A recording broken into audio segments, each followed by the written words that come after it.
사랑하는 우리 주안교회 성도 여러분, 여러분과 함께 예배드리고 또 신앙생활을 하는 것들, 이 모든 것이 하나님의 은혜인 줄 믿습니다. 그래서 여러분을 축복하고 여러분을 사랑합니다. 여러분, 이런 말씀 들어보셨죠? 마가복음 14장 38절 말씀 보면은 시험에 들지 않게 깨어있어 기도하라. 또 마태복음 26장 41절 말씀을 보면 시험에 들지 않게 깨어 기도하라. 또 마가복음 13장 33절 말씀 보면 주의하라, 깨어 있으라, 그때가 언제인지 알지 못함이라. 이렇게 성경 말씀을 보면은 이 깨어라는 이 어휘만 해도 쉬운 7개 정도가 등장을 해요. 물론 야곱이 잠에서 깨어처럼 다른 표현을 하는 부분도 있지만 대부분은 신앙의 상태를 표현하는 어휘들입니다. 여기서 깨어 의미는 무엇일까요? 이 깨다의 의미는 술기운 따위가 사라지고 온전한 정신 상태로 돌아온다. 그리고 생각이나 지혜가 사리 분별을 가릴 수 있게 한다. 또 잠, 꿈 따위에서 벗어나다. 이 정도로 설명을 할 수 있습니다. 곧 깨어있으라, 이 말은 다른 무엇인가에 의해서 정신을 빼앗기는 것이 아니라 온전한 정신을 가지고 있는 상태, 그리고 사리 분별을 할 수 있는 지혜로운 생각을 하고 있는 상태를 말합니다. 시험에 들지 않게 깨어있어 기도하라. 이 말씀은 다른 무언가에 홀려서 엉뚱한 생각을 하다가 시험에 들 것이 아니라 온전한 정신을 가지고 지혜로운 생각을 하면서 기도할 것을 이야기하고 있는 것이죠. 그런데 이렇게 깨어있는 상태가 잠깐이냐? 그렇지 않죠. 말씀을 보면 항상 기도하며, 여기서 뭐가 있습니까? 잠깐인 것이 아니라 항상 깨어있는 상태가 어떻게 합니까?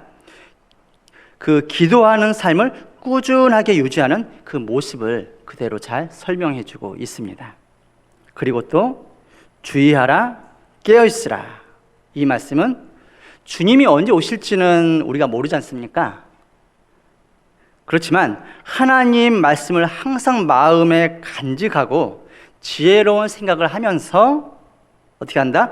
말씀 순종하는 삶을 계속해서 유지할 것을 지금 이야기하고 있는 말씀이에요. 그러면 감사함으로 깨어있으라 라는 말씀은 과연 어떤 말씀인가? 여러분, 데살로니가전서 5장 18절 말씀, 범사에 감사하라, 이것이 그리스도 예수 안에서 너희를 향하신 하나님의 뜻이니라 라는 말씀이 있습니다. 이 말씀을 잘 아실 거예요. 범사에 감사하라, 무슨 뜻입니까? 모든 일에 감사하라 라는 말씀이죠. 좋은 일이 있든지 간에 나쁜 일이 있든지 사소한 일이 있더라도 큰 일이 있더라도 모든 일에 대해서 어떻게 해라? 감사하라 라는 말씀입니다. 그리고 빌레몬서 1장 4절 말씀에 보면 내가 항상 내 하나님께 감사하고 라는 표현이 나와 있어요. 항상 감사하고, 이 말씀은 무슨 말씀입니까? 언제든지 그리고 어디서든지 어떻게 해라? 하나님께 감사하라 라는 말씀입니다. 물론 이 두 가지 감사에 대해서는 많이들 들어보시고 생각도 하시고 실천 또한 하고 계시는 여러분들이십니다. 또 그렇게 믿습니다. 이 두 가지 감사에는 공통점이 있어요. 그것은 어떠한 상황에 닥치더라도 감사를 하자라는 말씀입니다. 그러면 감사함으로 깨어 있으라, 이 말씀은 우리들에게 어떤 메시지를 주는 것일까요?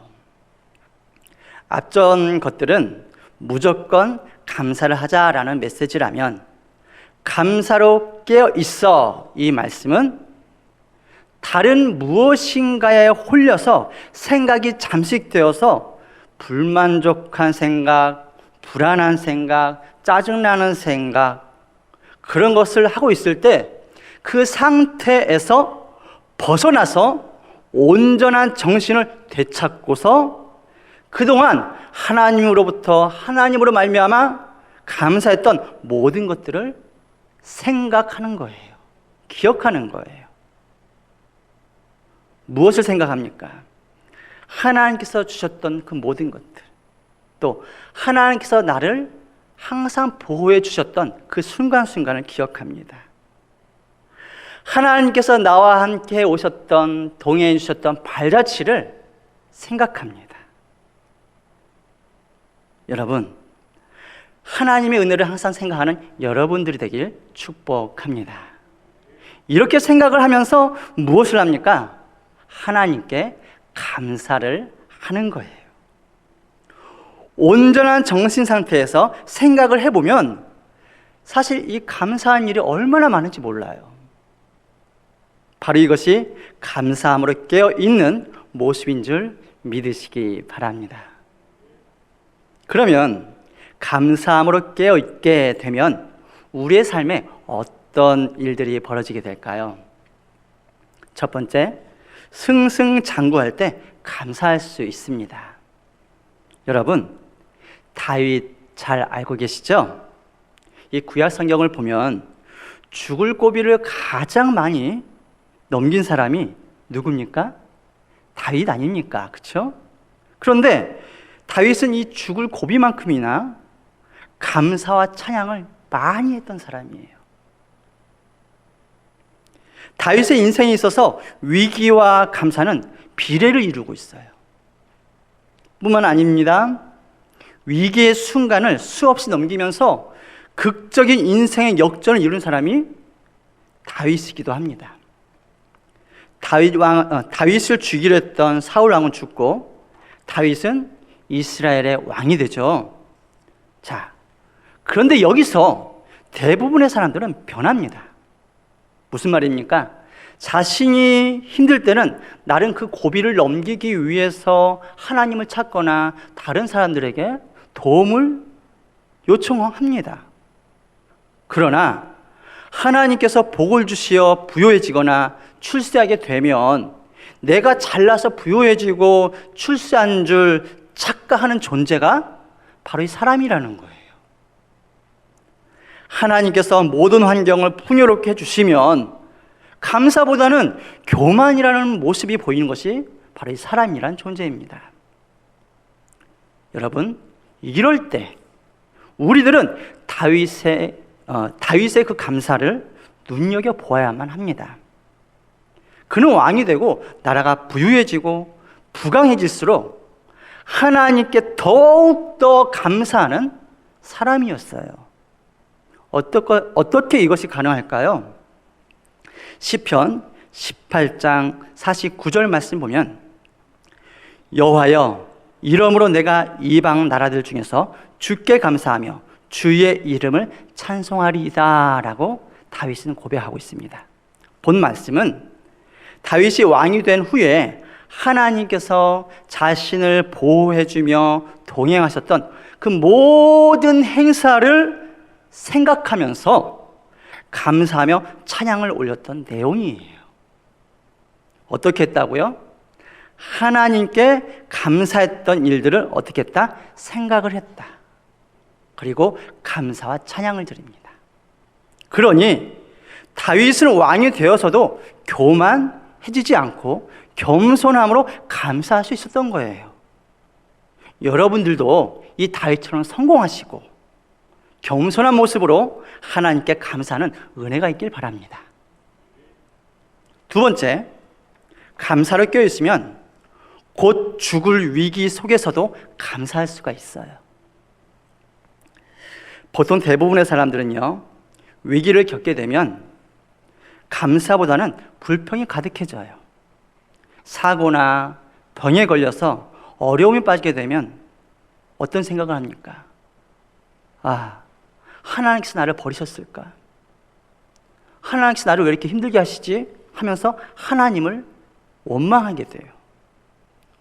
우리의 삶 속에 가까운 데만 보더라도 여러분, 본인이 실수해놓고 주변 사람을 탓하거나 잘못을 다른 사람에게 돌리는 경우가 허다해요.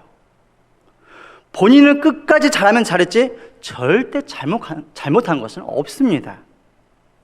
마찬가지로 나는 잘했고 하나님이 다 잘못하셔가지고 나에게 어려움이 생겼다고 이렇게 투정 부리는 사람이 얼마나 많은지 모릅니다, 여러분. 그런데 성경 말씀을 보면 참 신기한 사람이 등장하죠. 누굽니까? 바로 바울과 실라예요. 사도행전 16장 25절 말씀 보면 이런 말씀이 있습니다. 한밤중에 바울과 실라가 기도하고 하나님을 찬송하며 죄수들이 듣더라. 아멘. 지금 어떤 상황입니까?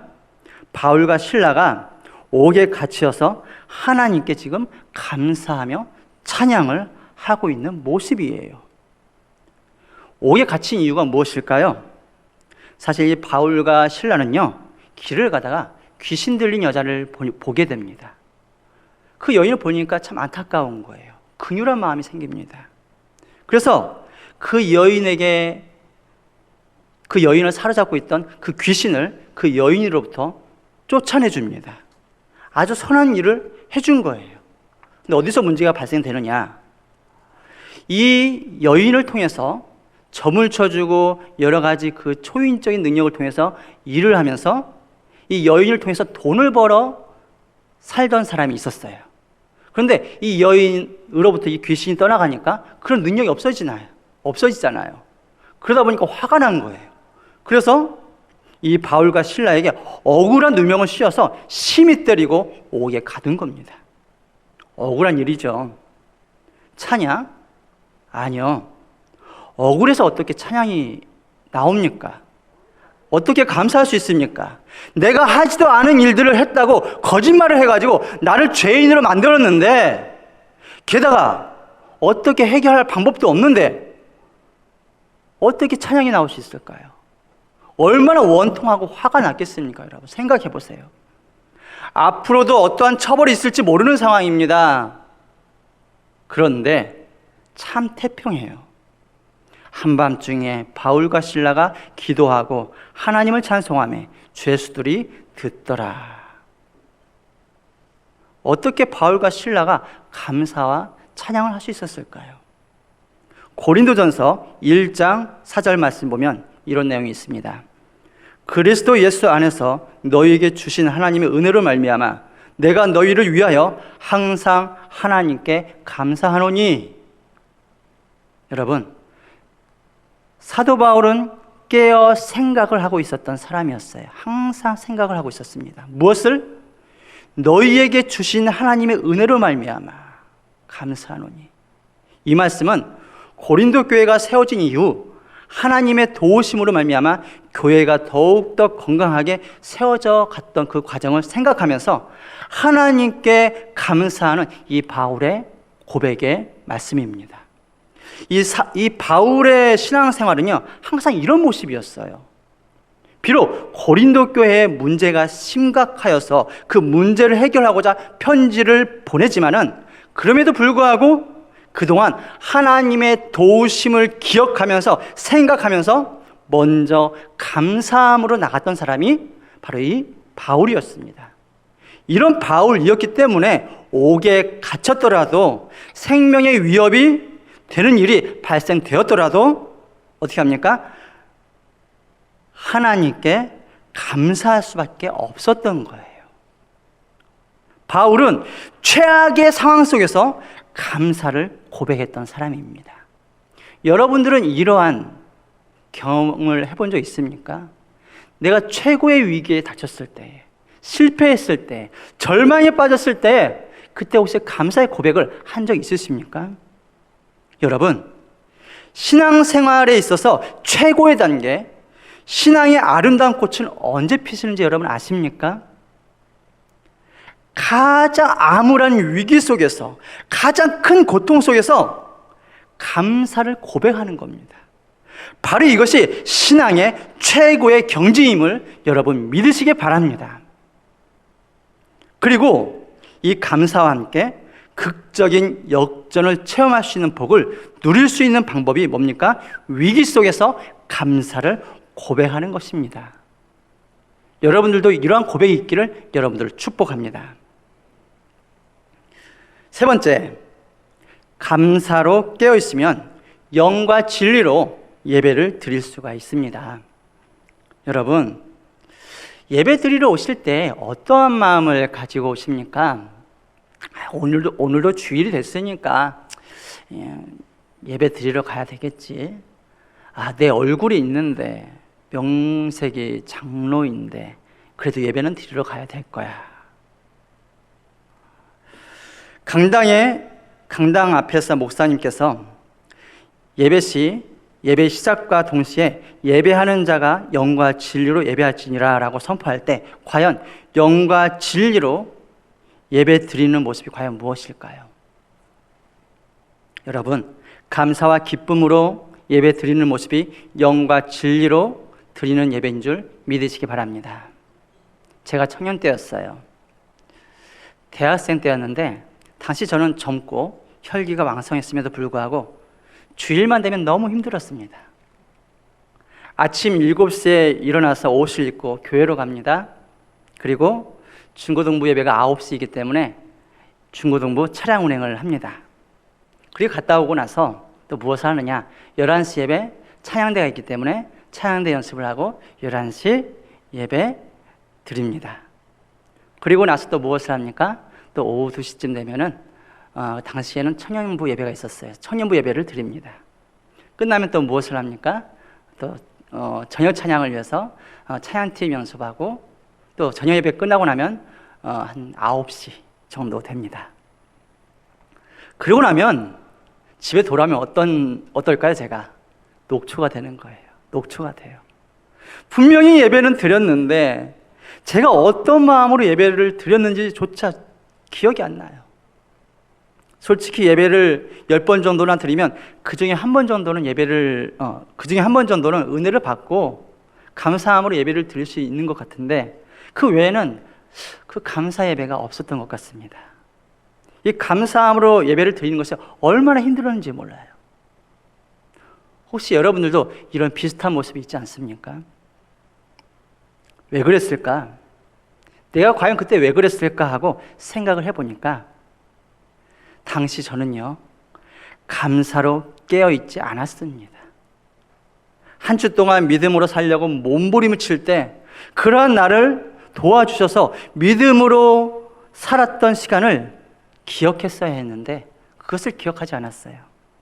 혹여나 사고에 휘말려서 당혹스러운 한 주를 보낼 수도 있었는데 하나님께서 나를 그 순간순간마다 보호해 주셨다는 그런 하나님의 은혜를 기억해야 됐는데 그런 걸 기억하지도 않았어요. 그러지 않았습니다. 그저 오늘 하루 힘든 일만 생각한 거예요.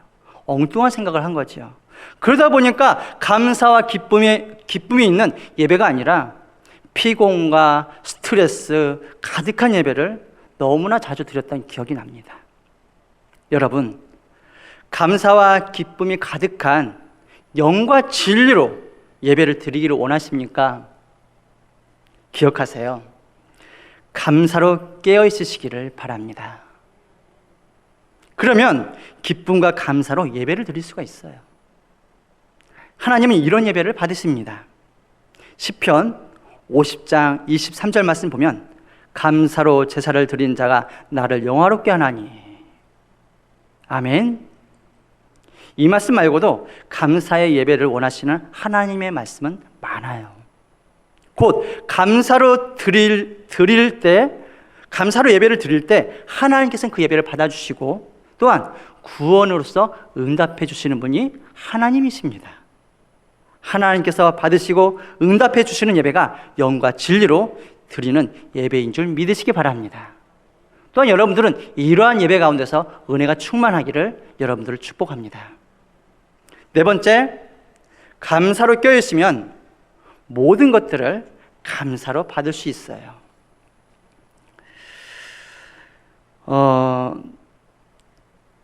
디모데전서 4장 4절부터 5절 말씀 보면 이런 내용이 있어요. 하나님께서 지으신 모든 것이 선하매 감사함으로 받으면 버릴 것이 없나니 하나님의 말씀과 기도로 거룩하여 짐이라 라는 말씀이 있습니다. 초대교회 때 이 교회 안에 많은 사람들이 있었어요. 특히 여러 가지 이상한 사상을 가지고 참 이상한 이론을 가지고 많은 그 믿음의 사람들을 미혹했던 사람들도 굉장히 많았습니다. 그 중에 어떤 사람들은 신비주의적인 그런 영향에 빠져가지고 막 기도를 하면서 무슨 하나님한테 뭔 계시를 받았다 막 이런 걸 이야기하면서 뭐라고 합니까? 이것을 하면 안 된다. 저것을 해도 된다. 이것을 하면 하나님께서 싫어하신다. 저것을 해야 된다 하면서 마치 샤머니즘적인 그런 요소, 점을 쳐가지고 오늘은 동쪽으로 와라, 내일은 서쪽으로 와라, 이런 식으로 교인들을 어떻게 합니까? 막 혼란스럽게 만드는 거예요. 또 이것은 먹어도 된다, 저것은 먹으면 안 된다, 막 이렇게 다 정해놓는 거예요. 그래서 사도 바울이 뭐라 합니까? 모든 것은 우리가 하나님으로부터 감사함으로 받으면 다 어떻다? 괜찮다. 아무리 더러운 것도 우리가 말씀과 기도함으로 그 모든 것을 받으면 그 더러운 것들이 어떻게 된다? 거룩하여질 것이다. 거룩하여진다 라고 말씀하면서 이 이단적 요소를 가지고 호도하는 사람들이 잘못됐음을 지적하고 있는 내용이 바로 오늘 말씀이에요. 여러분, 이 모든 것들은 우리들이 하나님께 기도하며 말씀으로 감사함으로 받으면 분명히 거룩하여진다고 말씀하셨습니다. 우리들이 주의할 것은 죄를 조심할 것이지 이런 잘못된 이단적인 신앙 때문에 절대 휘둘려서는 안 됩니다. 모든 것을 감사로 받는 여러분들 되기를 축복합니다. 그래도 우리들이 살아가면서 더 좋은 거, 더 큰 거, 더 많이 받기를 원하죠. 그래서 우리가 이렇게 착각할 때가 있어요. 어떻게 착각하느냐? 더 좋은 거, 더 큰 거, 더 많이 주시면 그건 뭡니까? 하나님께서 주신 거예요. 근데 좀 좋지 못한 거, 좀 작은 거, 적게 주시면, 또 실패를 주시면 실망을 해버리죠. 이건 도저히 있을 수 없는 일입니다. 하나님께서 주신 게 아니에요. 그러나 여러분, 명심하시기 바랍니다. 좋은 것도 덜 좋은 것도, 많은 것도 적은 것도, 실패도 모두 하나님께서 주셨음을 인정하시기 바랍니다. 그리고 이 모든 것을 감사로 받으시는 여러분들이 되길 여러분들을 축복합니다. 여러분, 날씨가 많이 덥죠? 이 날씨가 많이 더운데 이 여름에 항상 우리들을 괴롭히는 존재가 하나 있어요. 뭡니까?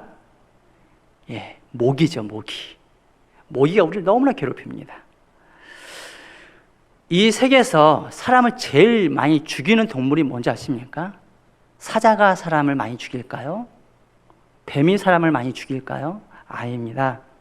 모기가 사람을 이 세상에서 가장 많이 죽여요. 한 해 70만 명 정도를 죽인다고 합니다. 말라리아, 댕기열, 황열, 뇌염, 지카 바이러스 등 많은 바이러스들을 사람 몸에 침투시켜서 병을 얻게 만든 다음에 죽게 만들죠. 자, 이렇게 모기는 우리들에게 좋은 게 없어요. 사람을 죽이거나 병을 옮기거나 아니면 물어서 가렵게 만들고 여러 가지로 굉장히 많이 괴롭힙니다. 과연 이 모기가 우리에게 유익한 게 뭐가 있을까요? 분명히 하나님께서는 이유가 있어서 이 모기를 우리들에게 주셨을 것인데 저는 그게 궁금했어요. 그래서 한번 생각을 해봤어요. 혹시 이 모기가 사람을 물었을 때 그 바이러스가 침투할 거 아닙니까? 그때 혹시 이 바이러스를 좀 이기기 위해서 몸에서 좋은 항체들이 생기는 거 아닌가? 그런 생각이 들어서 한번 알아봤더니 아니더라고요. 그런 건 없더라고요. 그런데 이 모기의 유익한 점에 대해서 이것저것 알아보니까 제가 좀 받아들일 수 있는 그 내용이 두 가지가 있더라고요. 많은 내용이 있는데 제가 받아들일 수 있는 내용은 두 가지였습니다.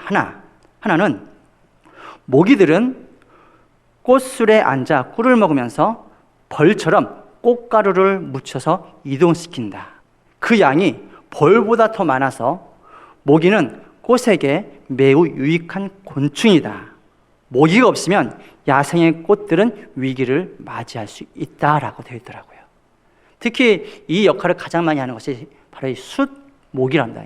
수컷 모기. 그래서 열대지방에서는 이 모기 때문에 바나나도 열리고 코코아도 열리고 그러는 거라고 그래요. 그래서 모기가 사라지면 우리들은 초콜릿을 못 먹을 것이다 라고 이야기를 합니다. 또 많은 그 야생 식물들이 멸종되어져 갈 것이라고 또 이야기를 합니다. 그만큼 이 모기가 감당하고 있는 역할이 엄청나게 크더라고요. 두 번째는 많은 모기들이 다른 유충들에게 풍성한 먹이를 제공해 준다고 합니다. 또 이 모기의 그 새끼가 장구벌레 아닙니까? 또 장구벌레들 또한 많은 그 개구리나 많은 동식물들에게 어떻게 합니까? 먹이 사슬에 있어서 아주 풍성한 먹이를 제공해 준다고 합니다. 그래서 이 모기나 유충이 없으면 또한 이 동물의 먹이 사슬에 있어서 큰 여러 가지 문제가 생겨가지고 많은 동물들이 멸종할 수도 있다라는 이런 연구 결과를 또한 발표를 했어요. 그분이 곤충학자 필 로우니보스 박사님이라고 하십니다. 이처럼 모기조차도요, 하나님께서는 다 이유가 있어서 우리에게 주신 거예요. 하나님께서 주신 것은 여러분 악한 것이 없습니다. 다 선합니다. 믿으시기 바랍니다. 우리가 그것을 어떻게 받아들였느냐에 따라서 그것이 우리가 악하게 했으면 그것이 우리에게 악한 것이지만 이 모든 것들이 선함으로 우리가 받아들일 때는 모든 것이 선하다는 것을 여러분 믿으시기 바랍니다. 이런 고백이 우리 모두에 있기를 여러분들을 축복합니다. 말씀을 맺겠습니다. 감사로 껴있을 때 얻을 수 있는 유익은 이뿐만 아니라 무궁무진해요. 꼭 하나님뿐만 아니라 우리 주변에 있는 사람들에게도 감사로 껴있을 때 어떤 일이 벌어질까요? 인간관계가 더 넓어져요. 또 더 많은 사람들을 얻을 수가 있습니다. 또한 하나님은 그러한 사람을 통해서 놀라운 역사를 인도하시기도 합니다. 하나님은 우리들에게 복을 주실 때 물론 다이렉트로 복을 주실 때도 있겠죠. 하지만 우리 주변에 있는 사람들을 통해서 우리에게 복을 주실 때가 더 많다라는 것을 여러분 깨닫길 바랍니다. 그래서 우리가 감사를 껴있을 것은 하나님뿐만 아니라 주변에 있는 우리 자녀들, 부모님, 또한 주변에 있는 동료들, 많은 사람들에게도 이러한 원리를 적용하는 여러분들이 되길 축복합니다. 여러분, 항상 감사하시기를 바랍니까? 범사에 감사하시기를 바랍니다. 또한 항상 감사하시기를 원합니다. 언제 어디서나 감사하기 위해서는 어떤 일이 생기더라도 감사하기 위해서는 여러분 꼭 필요한 게 있어요. 무엇이 있습니까? 잠시 눈을 지그시 감고 생각을 해야 돼요. 어떤 생각을 해야 됩니까? 그동안 살아온 내 인생을 생각합니다. 그리고 그 인생을 간섭하시고 도와주시고 이끌어 주셨던 하나님의 그 도우심을 꼭 기억하고 생각해야 합니다. 그리고 무엇을 합니까? 감사의 고백을 해야 합니다. 믿으시기 바랍니다. 바로 이 모습이 감사함으로 깨어있는 자의 모습이죠. 그러면 우리들은 항상 감사할 수가 있어요. 범사에 감사할 수가 있습니다. 바로 이것이 감사의 원리인 줄 깨닫는 여러분들이 되길 바랍니다. 여러분 부디 감사함으로 껴있어서 놀라운 감사의 복을 누리시는 여러분들 되시기를 축복합니다. 기도하겠습니다.